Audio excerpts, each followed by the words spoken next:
Hello and welcome to my channel. Let us solve this set math question. It says that what is under root 16% minus 4%. So if you solve like this, that under root 16 is 4, so this is 4% minus 4%, which is equal to 0%. You are going to solve it wrongly. Why? Because you need to solve it in a better way. There we have the under root. We need to simplify this. How we are going to simplify this? Now we know that we have a question like this. This is 16%. This is minus 4%.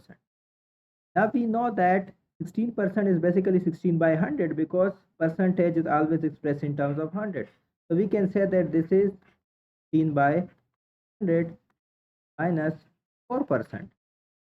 Now I can take 16 is the square of 4 and 100 is the square of 10.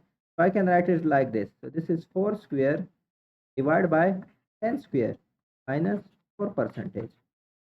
Now I'm going to take the square common, so I can say that 4 by 10 square under root minus 4%. What I'm going to do is that the square root and the square is going to cancel out. I'm going to have 4 by 10 minus 4%. Now 4% is again percentage is in terms of 100, so this is 4 by 100. Now we need to take the LCM. For the LCM, we need to make the denominator equal. I need to multiply 10 over here, and when I multiply 10 in denominator, I also need to multiply numerator. So we are going to have 40 divided by 100 minus 4 by 100.